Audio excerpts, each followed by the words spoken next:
Good morning, everyone. Welcome back. Happy March Madness week. This is a very March Madness episode. It's the best time of the year. I'm going to walk you through the whole bracket, my whole bracket this episode. God, this is such an exhilarating time. Seriously, everything about this week is the best. The anticipation, the blood flow, it's all just so erotic. Seriously, this is sports meets Viagra pill. And it's just so quick. It's 1 week because next week is still fun. But just this week of March Madness is the insanity part where the madness really happens. Everything about this week, filling out a bracket, talking about the upsets, it's just so riveting. The only shitty part about this week is having to watch the professional analysts talk about their bracket. That's actually eye torture. My God. I mean, everything they put on the TV is so safe. It's all chalk. Seriously, no one takes any risk. And it's bothersome because these guys are professionals and they're taking up airtime. Like if you see some analyst, a guy in a suit who's got 3 number 1 seeds in his final 4, just cut to fucking commercial. Just show me the Carfax. Seriously, give me some Liberty Mutual.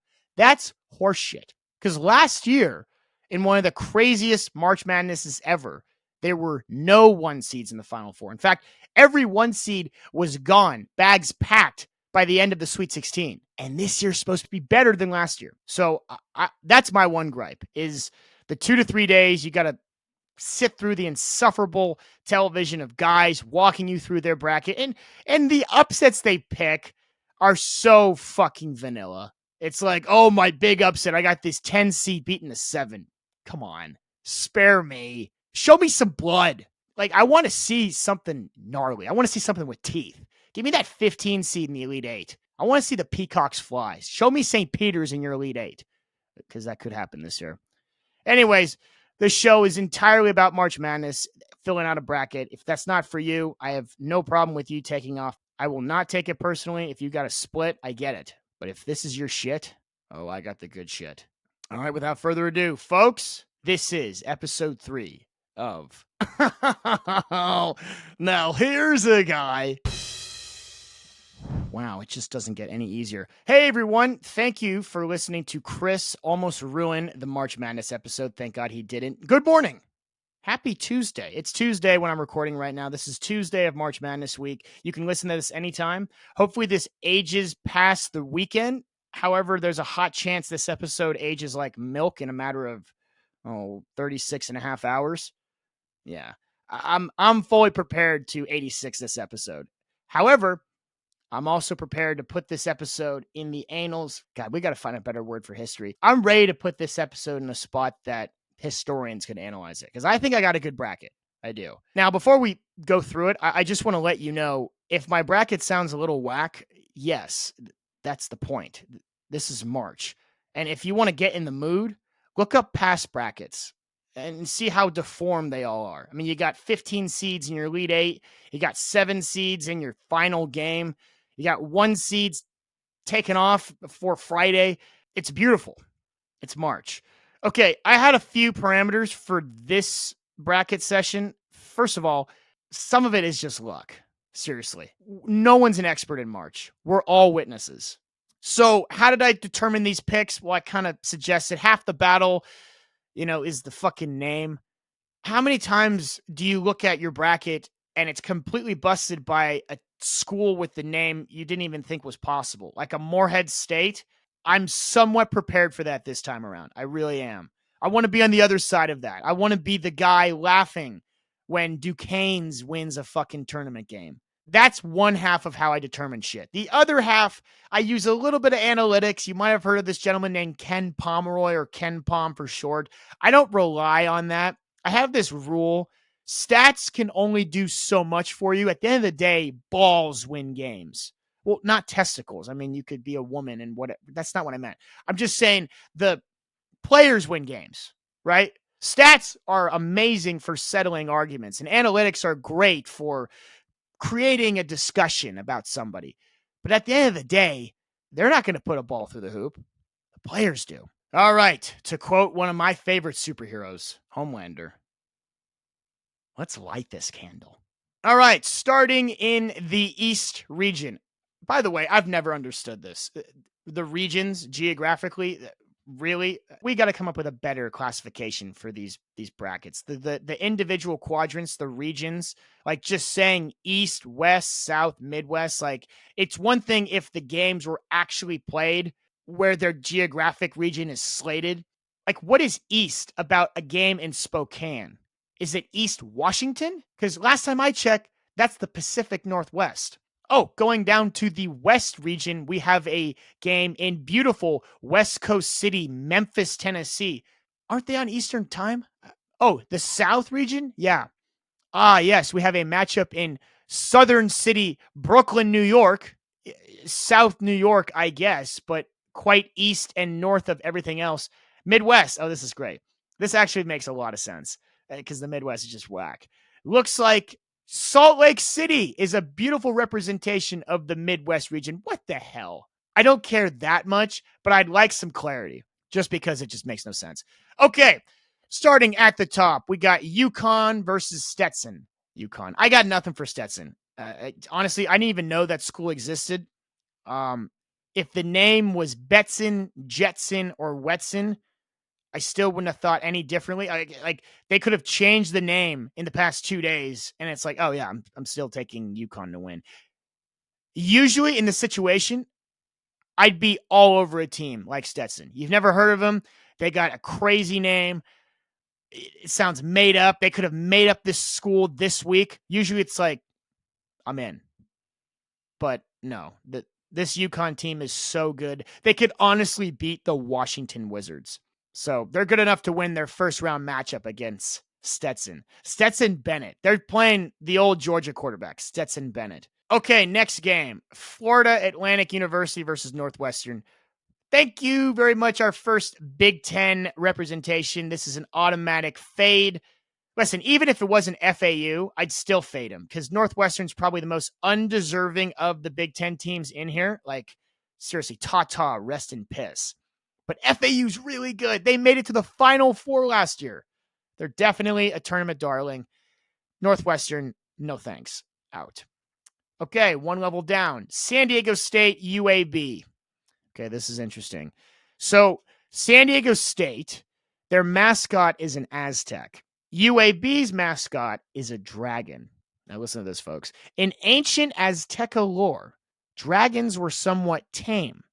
Yes, you see, the Aztec dragon, or the, I'm going to pronounce as best I can, Quetzalcoatl, was one of the most revered gods in ancient Mesoamerica, a powerful combination of bird and rattlesnake. This feathered serpent had its talons in every facet of Aztec culture. He literally organized the cosmos and participated in the creation of mankind. But it sounds like the Aztecs got around this. Like they survived literally the creator of the cosmos. Yeah, I think we're going to see something very similar in this game. SDSU will survive the cosmic power of UAB because SDSU plays really good defense. Yeah, take SDSU. Auburn versus Yale. Yale is a great school. And unlike Auburn, where you need literally a working pulse to get into the school, like I'm pretty sure their acceptance rate is just come on in. Do you want to go to school here? You're in. You were already in. In fact, you were in the second you came out of your mom's womb. Yale really prepares you for the business world and the life beyond graduation. So I'm sure every one of these players on Yale's basketball team has one of the most polished resumes you've probably ever seen. Everything is formatted perfectly on the document. The spacing, the indentation, it's just, I mean, it's a LinkedIn manager's wet dream, seriously.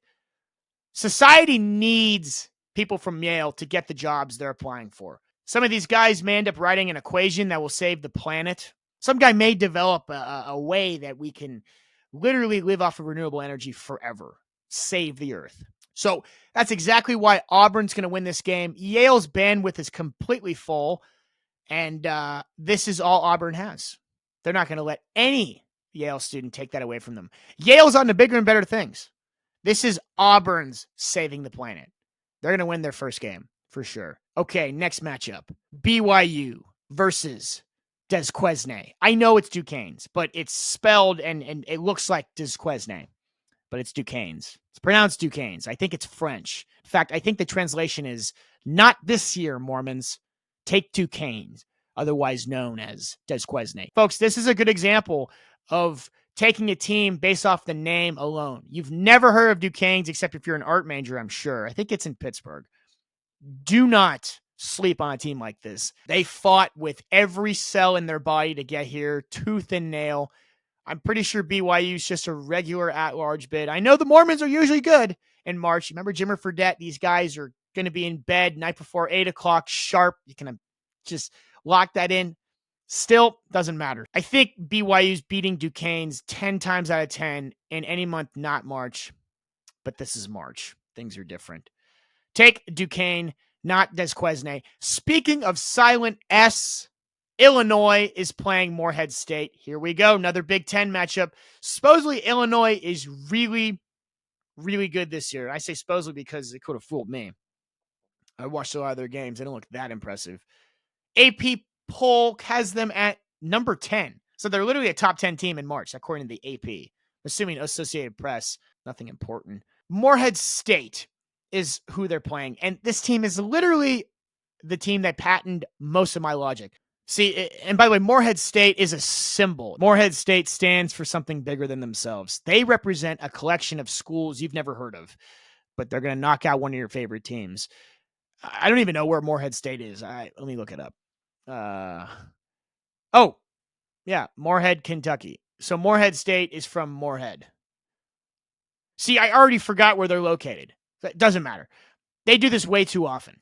Plus, they're playing a Big Ten team. Illinois. This is perfect. Go ahead and book it. I mean, it's written.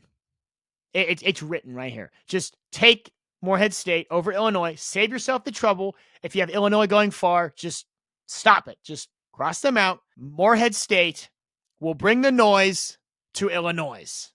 Well, it's Illinois, but, rhyming. Anyways, Washington State versus Drake. Okay. Usually I'm all in on a team that I don't know playing a Pac-12 team, especially one that didn't win the whole tournament. I can't side with Drake on this one. Drake Bell, kind of a creepy guy. I think he may have ruined the name Drake for generations to come. So for that, I'm going to have to go with Washington State. I'm taking Wazoo, and you should too. Last in this section we're still in the East region, Iowa State versus South Dakota State. Okay. Not going to lie. I often forget which Dakota has Mount Rushmore in it. I really do. I don't know if it's north or south off the top of my head. I can look it up, see it in the moment, acknowledge it, tell someone, and then forget. I'm not going to guess on here. And don't feel all high and mighty if you know. Congratulations. You know one more thing than I do. Like 2 separate Dakotas? It's a little ambitious. For, one state with nothing in it except for a statute to go ahead and break up into 2. It's pretty cocky. I mean, California could get away with that, being the 3rd largest economy in the world. They could easily do a NorCal, SoCal situation, SF and LA being the capitals. But the Dakotas? Seriously? If you merge the Dakotas into one state, maybe South Dakota State has a shot against Iowa State in this basketball game. Maybe if you pool all of your resources between 2 states to make one good state with one statue, with one good basketball team, maybe South Dakota State has a shot. But right now, while there's 2 Dakotas, Iowa State is going to roll past South Dakota State. Also because Iowa State's really fucking good. Okay, in the next region, in the West, again, it makes no fucking sense because this game is in Charlotte and North Carolina is playing. You know what? Doesn't matter. Move them on to the next round.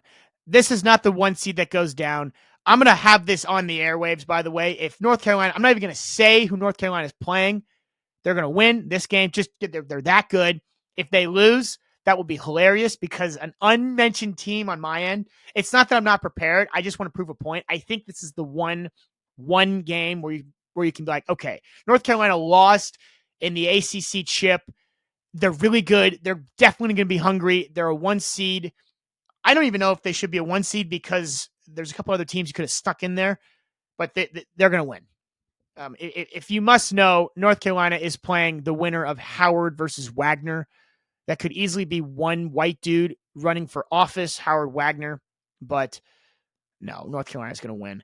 But a game that is definitely up for grabs, Mississippi State versus Michigan State. This is tough. Yes, Michigan State is in the Big Ten, but do not ever roll past these guys as quickly as you would with other Big Ten schools, because this is a basketball team coached by one very successful man in March named Tom Izzo. And traditionally, it's a really stupid idea to bet against Tom Izzo in the month of March. It's just really ill-advised. But I'm going to go ahead and do it anyways, because this Mississippi State team is pretty good. And I don't love Michigan State this year. Like, Indiana beat them, and we're awful. We're not even in March Madness. We're in the NIT. I don't even know if we'll play it. I feel like they just dissolved. Like, they're like, yeah, we don't want to do it. We're just going to take the whole year off and just sulk. I don't blame them. They suck. Hail State, take Mississippi State over Michigan State. Okay, this is a great matchup. Next matchup, St. Mary's College is playing Grand Canyon. Wow. The Grand Canyon. What an absolute national treasure. I mean, a true American beauty. Nothing says US of A like the GC. And just when you thought the Grand Canyon couldn't get any more star-spangled awesome, they got a college basketball team in March Madness. I mean, this is about as American as it gets. Grand Canyon University is playing St. Mary's College. You know, I bet you if St. Mary herself saw the Grand Canyon, she'd probably forfeit the game simply out of respect. I'm not a religious man, so I have no problem telling St. Mary or her college to pack her bags. Take Grand Canyon for America. Also, Grand Canyon's a really good team. This matchup is so perfect for them. They're honestly going to have a pretty good March. I'm not done talking about them, so stay tuned. Alabama versus Charleston. Listen, Alabama plays not a lick of defense, but Charleston, I'm pretty sure they're still fighting some sort of war. Don't know if they're organized into a colony yet. They're going to freak out when they see something like a Jumbotron or, iPhones taking photos, a flash. They might think it's a gun. So you best believe that Alabama's high-octane offense is going to be a little overwhelming for Charleston. Take Bama. Clemson versus New Mexico. Okay. The only reason I know anything about this Clemson team is because they have an assistant coach on their staff. I'm not making this up. There is a gentleman on the team. He's a coach.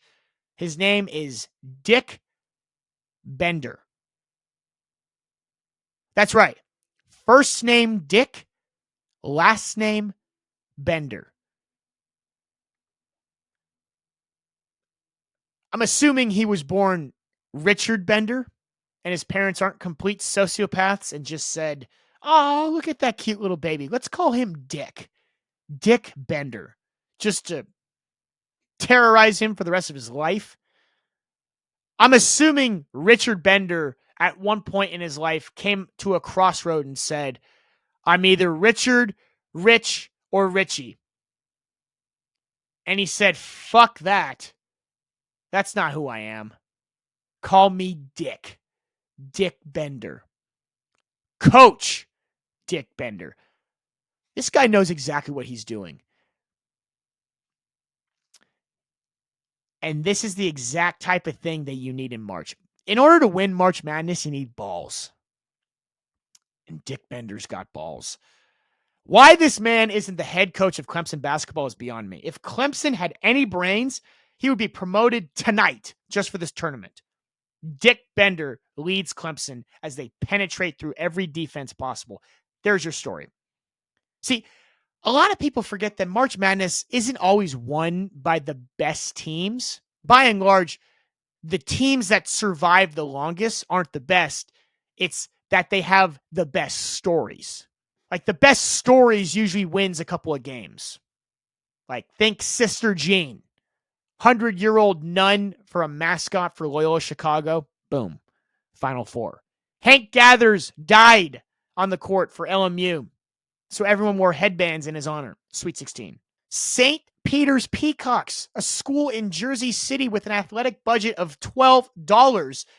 And their best player is a white guy named Doug with a mustache. 15 seed. They beat everybody. Made to the Elite Eight.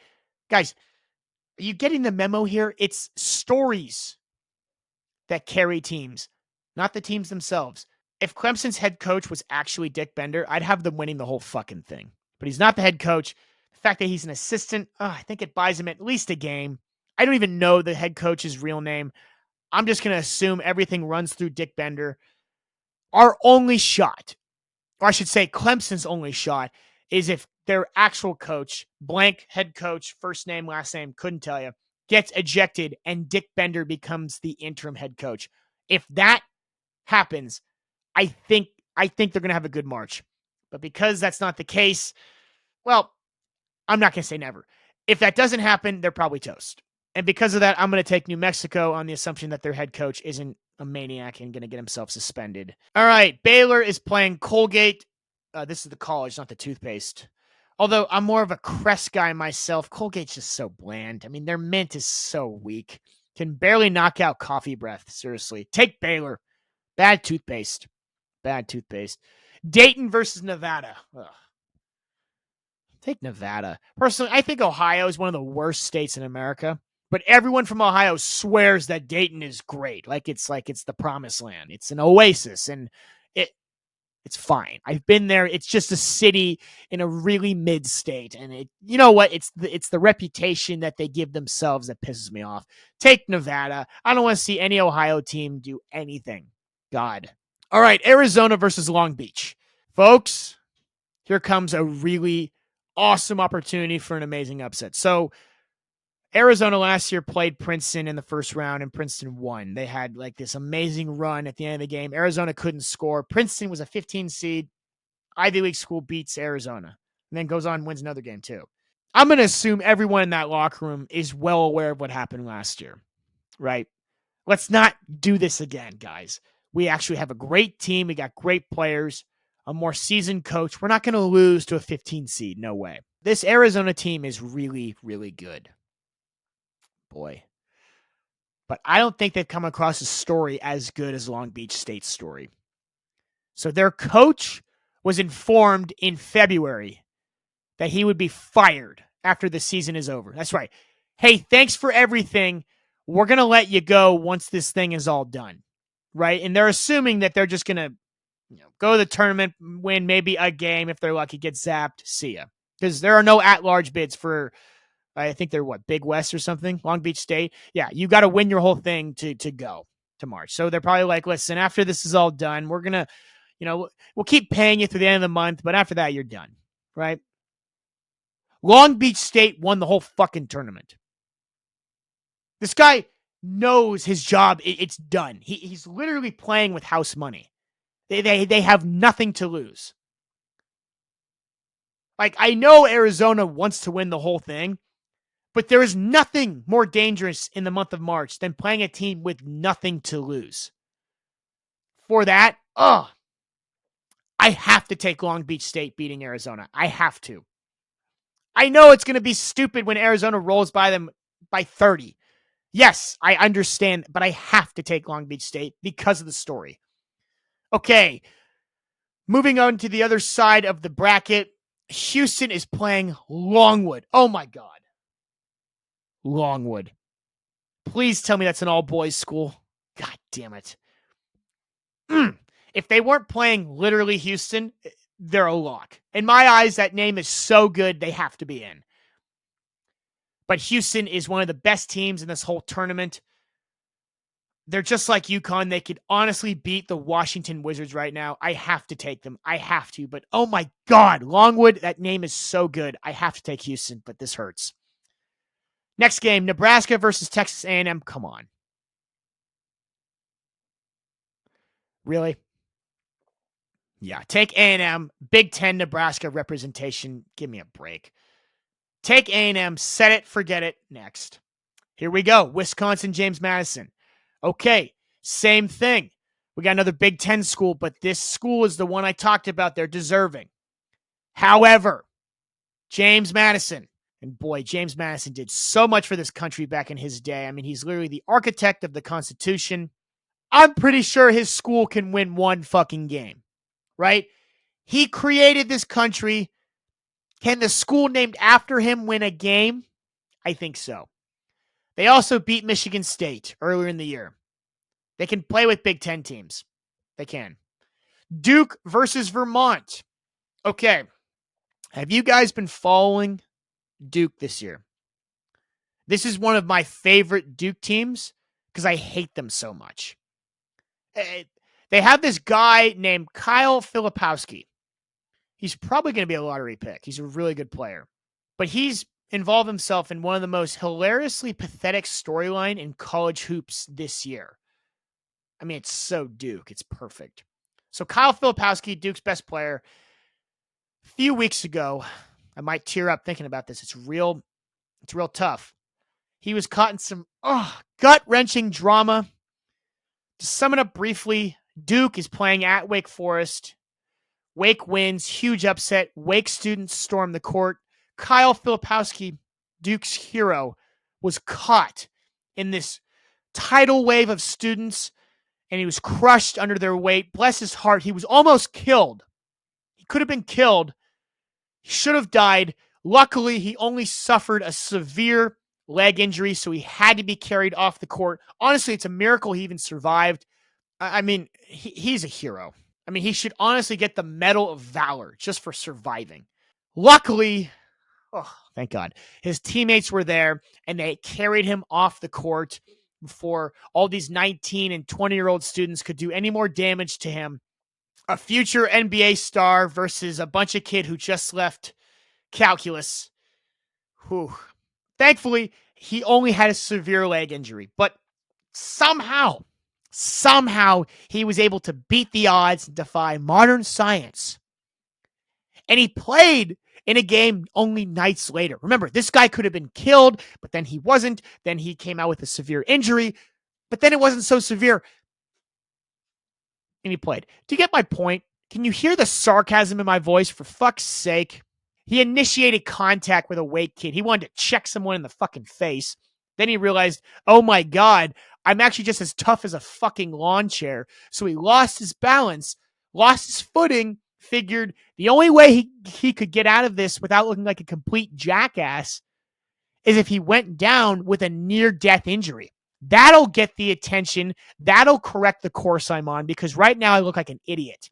Well, days later, he survives, drops a lot of points. Again, miracle. But a week or two later, he plays North Carolina. Again, he should be fully healed by now. But I think one of the main symptoms of having a near-death experience and a severe leg injury is that you actually might end up tripping people. Yeah. He tripped a dude. He somehow was on the ground. This guy's always on the ground. He's a fucking bottom feeder. And he tripped a guy.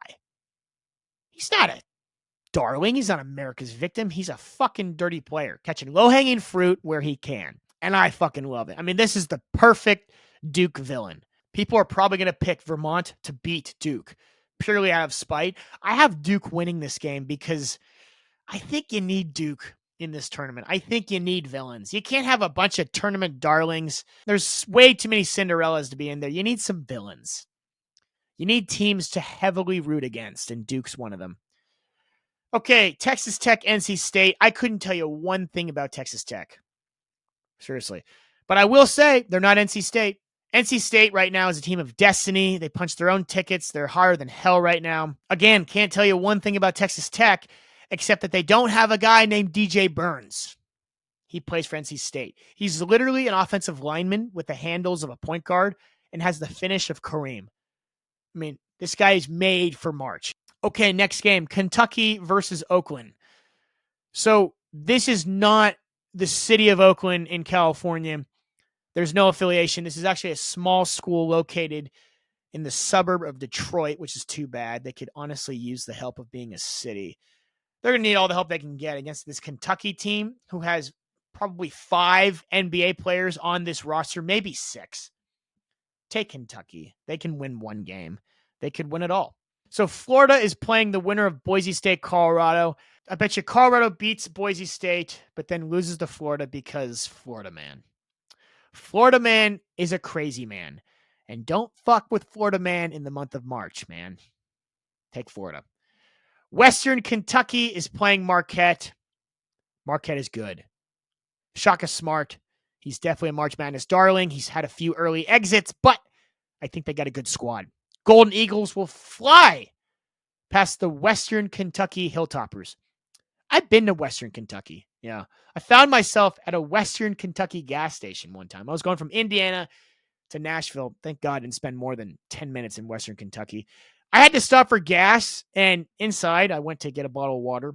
So between me, the clerk, and another gentleman, I'm assuming he was from Western Kentucky, all three of us were in there. So between three guys, there was 30 teeth. And 20 of those teeth were mine. So that means 10 other teeth were split between two dudes. Take Marquette, and then reminder, visit your dentist every 6 months. Last quadrant, the Midwest. Purdue is playing the winner of Montana State and Grambling. I really want to take whoever wins that game just to spite Purdue, but Purdue lost last year in the first round. I know they're a Big Ten team. I know they're going to choke. They're really going to suck. They're not going to last long. No one's afraid of them.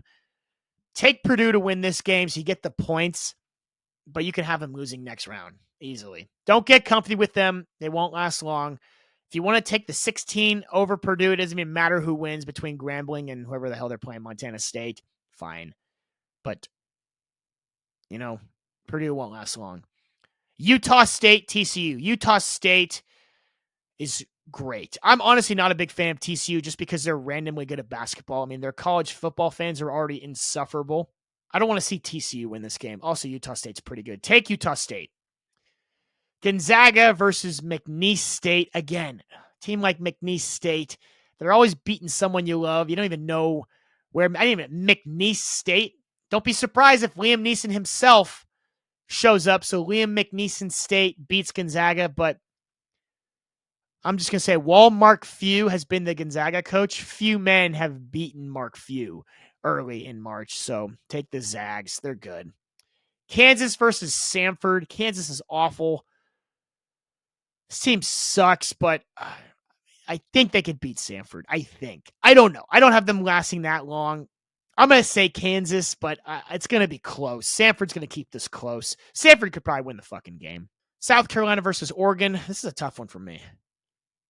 My sister's a Duck. Sabrina Ionescu, she went to my high school. She's also a Duck. Love her dearly. Love them both dearly. Dude, I got to go Ducks. Yeah, I got to go Ducks. South Carolina's probably going to win, but I got to go Ducks. Creighton versus Akron. Creighton. They may win the whole thing. I know LeBron's from Akron, but I don't think that has much weight or influence in this game. I don't think, at least. Yeah, if Creighton gets a good path, they may just win the whole thing. So take Creighton. Okay, Texas is playing the winner of Virginia versus Colorado State. Listen, if Colorado State beats Virginia for the play-in game, I'm taking CSU over Texas. They're a good team. CSU is great. Texas has one stud. The stud in all of college basketball is the nation's leading scorer, Max Abmas. But that's it. Either way, whoever comes out of that hell, they're not lasting long. Because Tennessee is playing St. Peter's. It's got to be Tennessee. I know St. Peter's has been in this exact spot last year. This is where they cracked an entire bracket. No one knows who the fuck they are. They come in with a budget of $12. Doug with a mustache, some white dude, beats everyone. Not this year. They got Dalton Connect, and they're going to connect probably to a Final Four, maybe. Definitely getting past St. Peter's. But the Peacocks, they're not flying this time. No way, Jose. Take Tennessee. All right, that's all I got for the first round games. Now we're going to go around the horn. Just going to go through this pretty quick. Thank you for listening thus far. So give me Tennessee over whoever won that Colorado State, Texas, Virginia nightmare. Then give me Creighton over the Ducks. South Carolina's probably going to beat Oregon, but I got to go Ducks. Creighton is going to beat whoever wins between the two of them. Creighton's so good. In fact, they can just shoot you into oblivion. And that's how they beat teams. But if they miss, they're fucked. So this is a very high risk, high reward situation. I'm going to go Zags over Kansas or Samford. Again, it could be either one. Purdue's going to win their first game, but that's it because Utah State is great. I got them in the second round. Thanks so much for showing up, Purdue. But that's all for Utah State. Thanks for playing. That's it for the Utonians. Nope, that's not what people from Utah are called. You want to know what they're called? It's perfect. It fits them perfectly.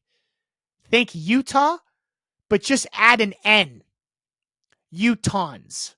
That's so boring. It's perfect for Utah. Okay, my Elite Eight is Gonzaga versus Creighton. Give me Creighton going to the Final Four out of the Midwest quadrant. Okay, let's move up to the South. Wait, that doesn't make any goddamn sense. You don't go up to go south. Well, these regions are just whatever. Okay, we got Houston versus Texas A&M. Houston's winning that. You know what? I'll save you some time. Houston's going all the way to the Final Four. They're so good. Everything else inside, whatever you want, it doesn't matter. I'll say it just so you feel like you showed up. I got Houston versus James Madison, then Kentucky versus Marquette. Houston's beating Kentucky to advance to the Final Four. Boom.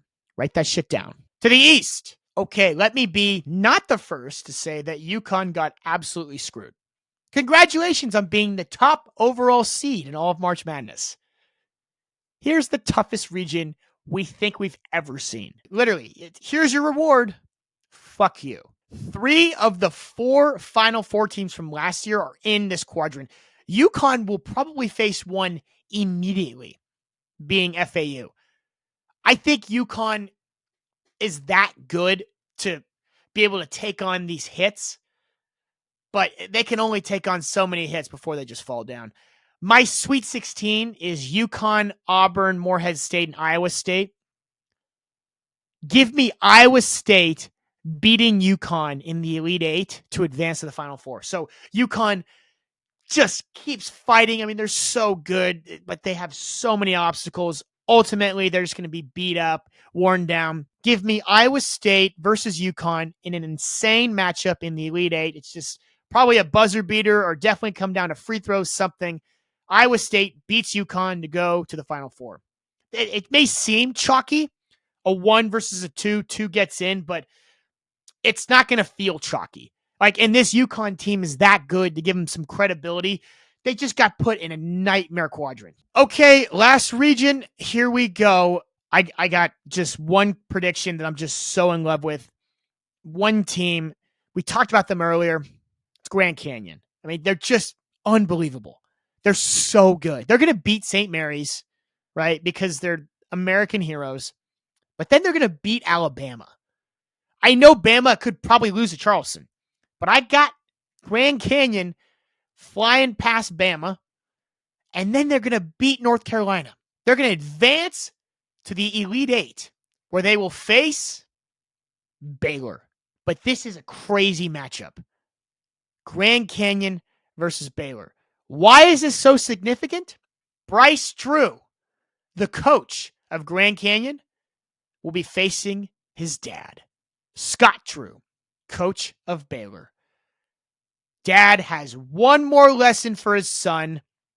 Baylor advances to the Final Four. That's my prediction. So in the West, Grand Canyon's going to beat all those teams. First, they're beating St. Mary's, Bama, then North Carolina.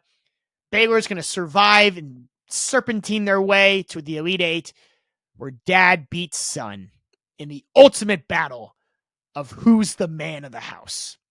Okay, Final Four. Iowa State versus Baylor, Houston versus Creighton. We got this whole tournament, this whole month, this crazy, awesome experience, the best postseason in sports, all's leading up to a regular Big 12 matchup you could find on any Tuesday night on ESPN during the regular season. Houston plays Iowa State in the finals. Who wins? Houston gets their Big 12 championship game revenge after getting boat raced by Iowa State.